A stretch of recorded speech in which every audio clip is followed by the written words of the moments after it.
मुख्यमंत्री जी को कहूंगा कि डायपर ले ले। चोर लुटेरों के हाथ में सरकार है। पेपर चोर, गद्दी छोड़, जूते साफ करे। प्रधानी वीक है, अभी तो पेपर लीक है। बड़ी बड़ी सिगार पीने वाले जितने IAS अफसर हैं। हाय एवरीवन, एक बार फिर से स्वागत है एक नई वीडियो के साथ। हम लोग हैं उत्तराखंड के भगवानी शहर में। जिस तरह से पेपर लीक को लेकर यहाँ पर युवाओं में उछाल है, तो आज हम सीधे बात करेंगे ललित जोशी जी से और हमारे पहाड़ी आर्मी के जो संस्थापक हरीश रावत जी से बात करेंगे। भूपेंद्र कोरंगा जी से भी हम लोग बातें करेंगे और हरीश पंदेरू से भी बातें करेंगे। ललित जोशी से तमाम लोगों से बातें करेंगे कि यार जो नेता लोग हैं, राज्य आंदोलनकारी, वो भी यहाँ पर आए हुए हैं छात्रों का समर्थन देने के लिए। तो आज हम उनसे बात करते हैं, सुनाते हैं कि उनका क्या कहना है पेपर लीक के लेके, युवाओं का समर्थन देने वो आज यहाँ पर बुद्ध पार्क में आए हुए हैं। तो चलते हैं। उससे पहले आप चैनल में अगर आप नए हो, चैनल को subscribe, video share, like, comment जरूर करिए। सीधे सुनाते हैं उनकी बातें। कहने से भी बात बहुत आगे बढ़ चुकी है। अब मेरे नजर में तो मैं तो युवाओं से संदेश देता हूँ कि अब ये मात्र धरने प्रदर्शन से काम नहीं चलेगा। ये बहुत लंबा समय बीता इस उत्तराखंड राज्य को बनाने के पीछे की मंशा जो थी उस समय के लोगों की थी, और आज क्या हो रहा है, इस दोनों पर अगर आप नजर डालोगे तो मैं बार बार कहता हूं कि ये उत्तराखंड अधिकारियों के लिए बना है। उषा एक सोसाइटी है देहरादून में, वहां उनके आलीशान रिटायरमेंट के बाद मकान तैयार हैं। 25 साल में गैरसैंण राजधानी, मतलब पहाड़ का प्रदेश और पहाड़ में राजधानी नहीं बना पाए तुम। और नौकरी का हिसाब किताब ये है कि 25 साल में मात्र मुझे, अगर मैं टोटल में अगर कहूं तो 1 लाख नौकरियां नहीं दे पाई होगी सरकार। लिख के लीजिएगा मुझसे। अब हाल ये है कि जब निकल रही हैं तब पीछे से जो है माफियाओं का गैंग सक्रिय है, उन पर कोई कंट्रोल नहीं है। एक प्रश्न और है बहुत बड़ा अधिकारियों से, बड़ी धौंसियाने वाली लैंग्वेज जो अधिकारी बोलते हैं इस प्रदेश के अंदर। सीधे साधे लोग हैं ना, इसलिए धौंसिया दे रहे हैं। किसी और प्रदेश में होते पता चलता है इनको क्या होता है।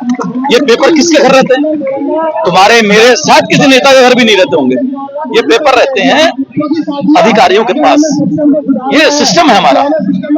मुझे एक बात समझ में नहीं आती कि क्या ये पूरे अधिकारी इसके लिए जिम्मेदार नहीं है? शिक्षा मंत्री तो जिम्मेदार है ही है, शिक्षा सचिव से लेकर के पूरी लाइन जिम्मेदार नहीं है।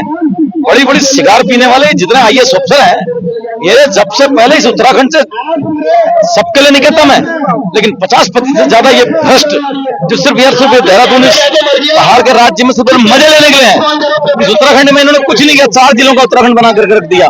बाकी जिले भगवान भरोसे हैं, बाकी जिले सजा याफ्ता अधिकारी के तौर पर वहां भेजे जाते हैं।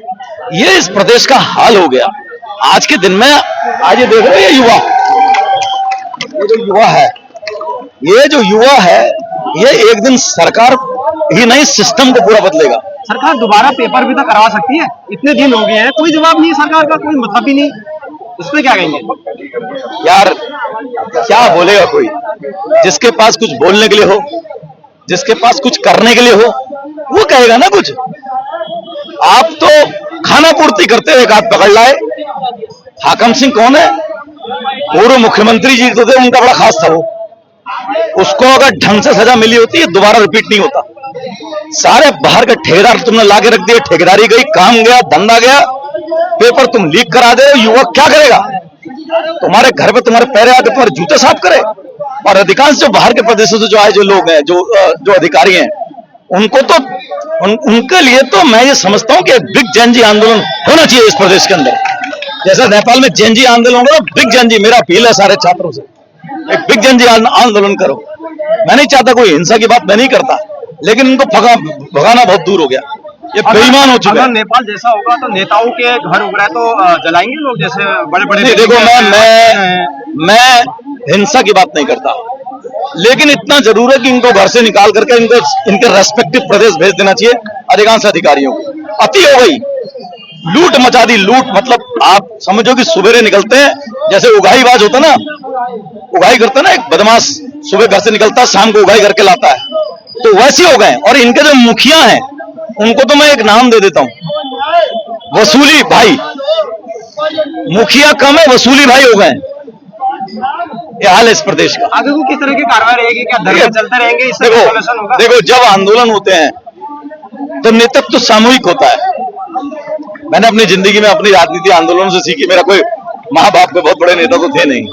तो मैं आज भी कहता हूं, अगर इस युवा के अंदर दम है, इस पीढ़ी के अंदर दम है, हम सब लोगों ने मिलकर, छात्र थे ना उस समय, उत्तराखंड राज्य बनाया, इन सबके दम है, तो अब यार अब बहुत हो गया, अब बदलाव करें।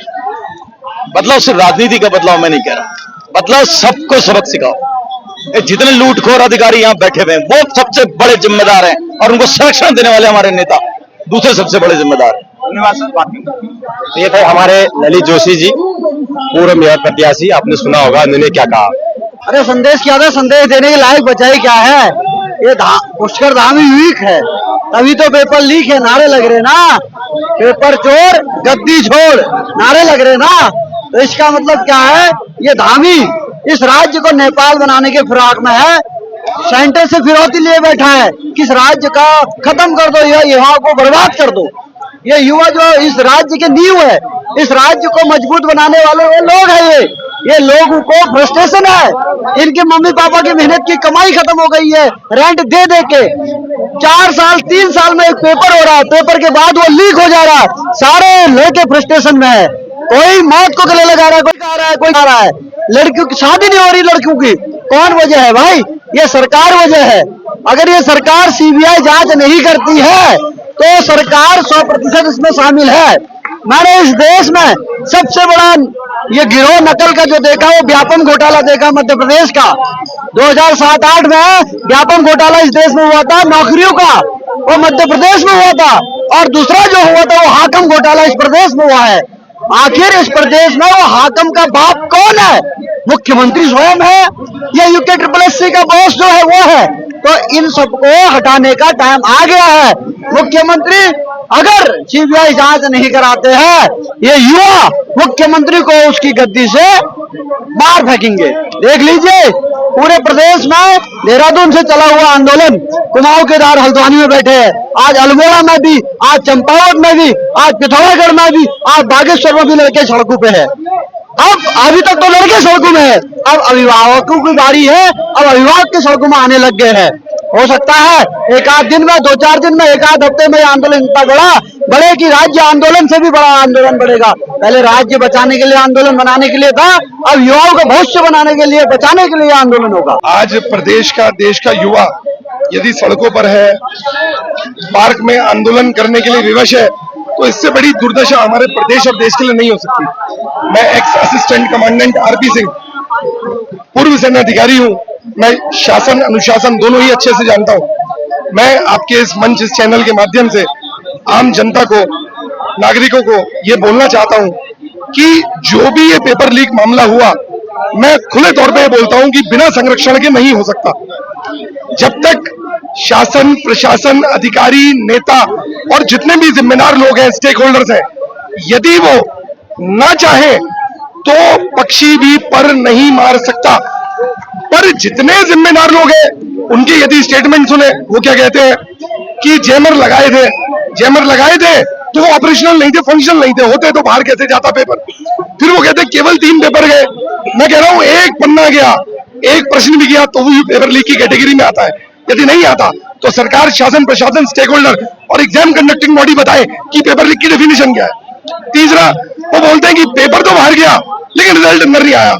ये कहां की बात है? तो कोई भी न्याय संगत, तर्क संगत बात वो नहीं कर रहे। उन्हें, उन पर हम ही लोगों ने बिठाया है।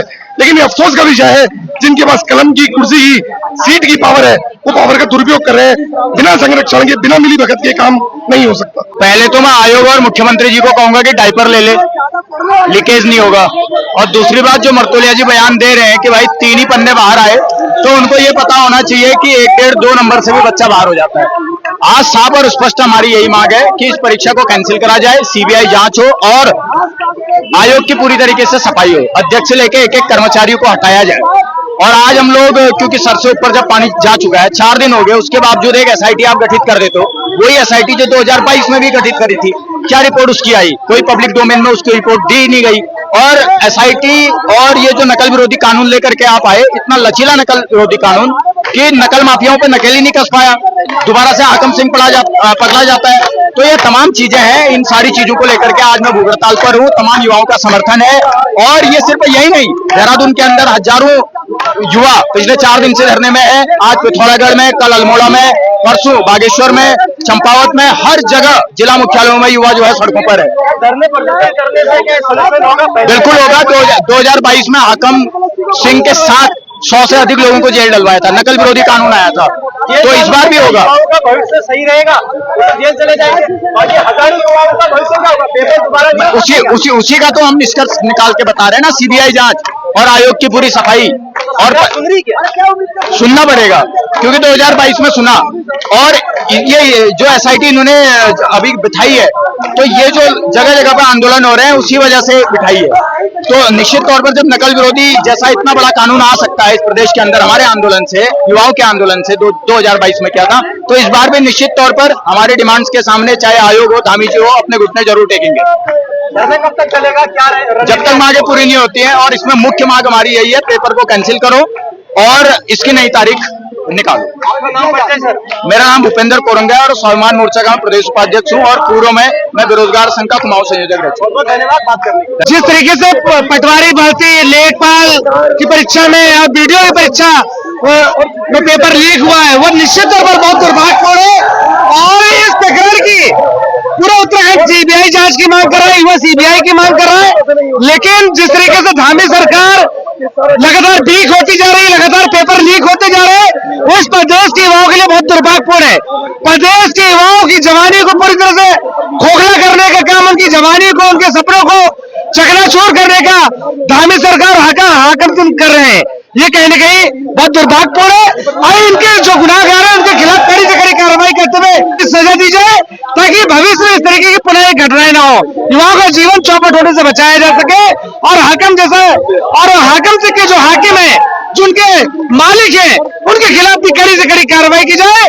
मुख्यमंत्री पुष्कर सिंह धामी को नैतिकता के आधार पर अपना त्याग पत्र देना चाहिए, युवाओं की डिमांड है। बताइए सर, क्या कहना चाहेंगे पेपर लीक के बारे में? इस राज्य का मुखिया कौन है? पुष्कर धामी। जिम्मेदारी किसकी? पुष्कर धामी की। और वो 3 शब्द नहीं कह पा रहा है कि मैं बीजेपी सरकार में रहते हुए सीबीआई जांच नहीं कराऊंगा।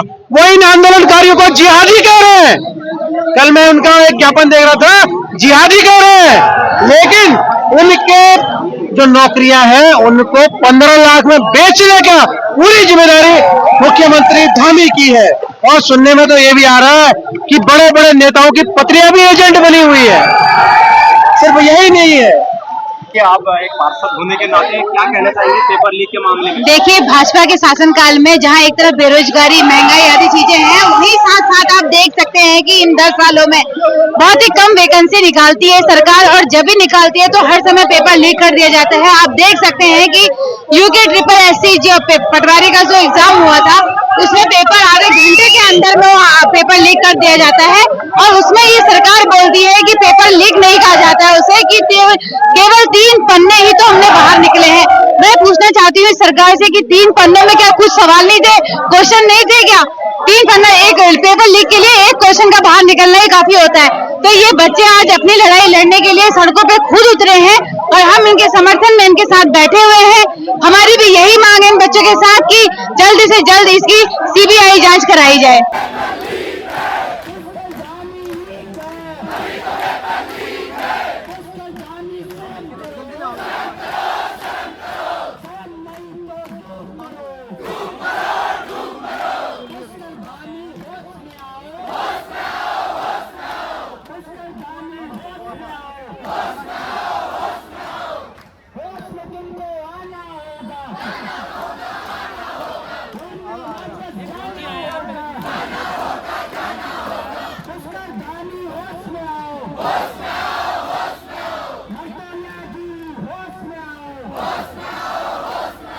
आज आंदोलनकारी हरीश तनूरी जी हैं। जिस तरह से युवाओं का भविष्य जो है बिल्कुल गहरा संकट मंडरा गया है, बिल्कुल रोजगार नहीं है, युवा सड़क पे है। सरकार कहती है कि जो हाथ है युवाओं के हाथ में सरकार है, युवा इस देश को आगे ले जाएंगे। जब युवा ही सड़क पर रहेंगे तो कैसे देश को आगे ले जाएंगे? क्या कहेंगे इस पे? देखिए, किसी युवा के हाथ में, चोर लुटेरों के हाथ में सरकार है, और निश्चित रूप से जो ये लोकतंत्र के लिए हम बार बार कह रहे थे पिछले 4 सालों से, लगातार मैं कह रहा हूं कि बेमानी, फौज गार्ड भर्ती हो, पटवारी भर्ती हो, लेखपाल भर्ती हो, जितनी भर्तियां हुई हैं, चाहे वो दरोगा भर्ती हो, उन सब में बेमानियां हुई हैं। नेताओं के बच्चे प्रेमचंद अग्रवाल जी जो मंत्री बर्खास्त हो गए, उनका बेटा इंजीनियर बन गया, यही कैसे बन गया। ओम बिरला जी लोकसभा के माननीय अध्यक्ष है, उनकी बेटी आईएएस बन गई, कैसे बन गई। ये पूरे देश में मीडिया में चल रहा है। मुझे ऐसा लगता है कि सरकार के कान पर जू नहीं रेंग रही है और इन्होंने सिर्फ लोगों को धर्म के नाम पर लाश में बांटकर वोट लेना जानते हैं। लेकिन बेरोजगारों के इसमें आपने देखा होगा, जितने देशों ने तरक्की की वहां युवाओं की बातों को, रोजगार को ध्यान रखा गया। मुझे आज पंडित नारायण दत्त तिवारी जी का सपना याद आ रहा है। उन्होंने शिटकुल स्थापित किया, पारदर्शी तरीके से परीक्षाएं कराई और जो ये सरकार वर्तमान में, इन्होंने कहा कि हम तमाम उसके डोल पीटे कि हम नकल विरोधी कानून ला गए, पेपर लीक वालों को जेल भेजेंगे। जो जहां से पेपर लीक हुआ वो संस्थान भारतीय जनता पार्टी के एक पदाधिकारी का, क्या वो जेल के पीछे गया? क्या उसमें जो सम्मिलित है लोकसभा, वो यूपीएससी के जो चेयरमैन है, उन्होंने क्या इस्तीफा दिया? शर्म करो, डूब मरो। और शर्म नहीं, चुल्लू भर पानी में। मुझे लगता है अपनी आने वाली आन औलादों के लिए कांटे बो रहे हैं और वो समय आएगा जिस तरह से आपने नेपाल में देखा, जो सारे नौजवान थे सत्ता के लोगों को दौड़ा दौड़ा कर मारा।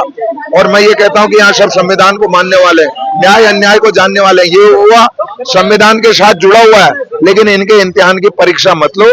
अन्याय इतना करो कि जितना सहन हो। अन्याय तो तुम कर ही रहे हो, असहनीय अन्याय करोगे तो युद्ध होगा महाभारत, और महाभारत होगा तो जितने अपने को तुम धनुर्धर और समझ रहे हो, जितने तुम्हारी सेना बड़ी समझ रहे हो कि हम बर लगाकर सत्ता प्राप्त कर लेंगे, तुम्हारा अंत निश्चित है। मैं यही कहना चाहता हूँ। दुखद है, सीबीआई की जांच क्यों नहीं?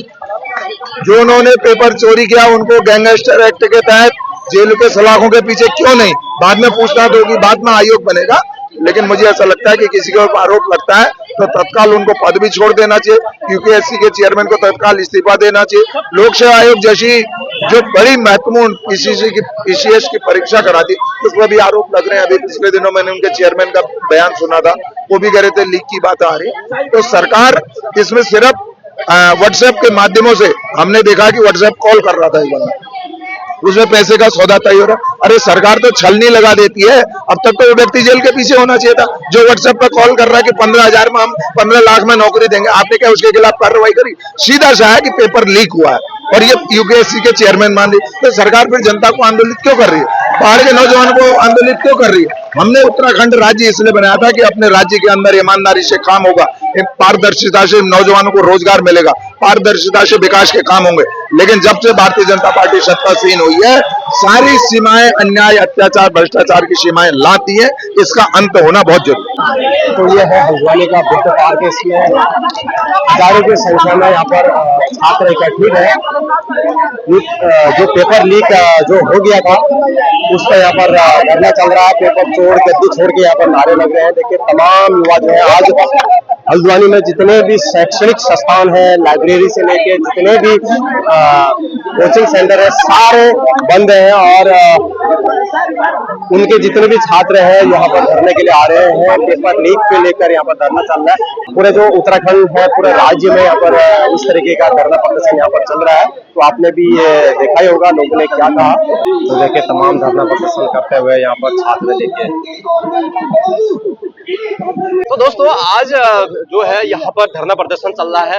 तमाम युवा छात्र छात्राएं जो है धरने पे उतरे हुए हैं। उससे लेकर हमारे हरीश पनेरू जी और ललित जोशी जी, पहाड़ी आर्मी के जो संस्थापक से, और भूपेंद्र कोरंगा जी ने, तमाम लोगों से मैंने बातें करी तो उन्होंने अपनी बातें रखी। सीबीआई मांग की जांच यहाँ पर छात्र छात्राएं कर रहे हैं। जिस तरह से पेपर लीक यहाँ पर हो रहे हैं और हल्द्वानी शहर में भी युवाओं का जन आक्रोश है। तमाम यहाँ पर शैक्षणिक संस्थान जो है आज बंद है, चाहे वो लाइब्रेरी हो, चाहे कोचिंग सेंटर हो, सब बंद करके युवा यहाँ पर आए हैं। तो क्या यार ऐसा होना चाहिए? जहां सरकार कहती है कि यार युवाओं को आगे बढ़ाओ, बेटी पढ़ाओ बेटी बचाओ, पढ़ लिख के जब पेपर दे रहे हैं, पेपर ही लीक हो जा रहा है, तो क्या करेंगे? तो हम इस खबर पे लगातार बने रहेंगे। आपका कमेंट था कि यार इस पेपर लीक पे भी वीडियो बनाओ, तो आज मैंने यहाँ पर आंदोलन चल रहा था तो इस पे मैंने वीडियो बनाई। लगातार हम इस वीडियो पे बने रहेंगे। आप भी बने रहिए हमारे चैनल में। अगर आप नए हो, subscribe, video share, like, comment जरूर करना। अभी बहुत गर्म हो रहा है, हम लोग पानी पीते हैं। आप लीजिए वीडियो का मजा और हम लेते हैं इस पानी का मजा। मिलते हैं, तब तक के लिए बाय बाय। चैनल जरूर सब्सक्राइब करके जाएगा। अपनी राय कमेंट बॉक्स में जरूर देना।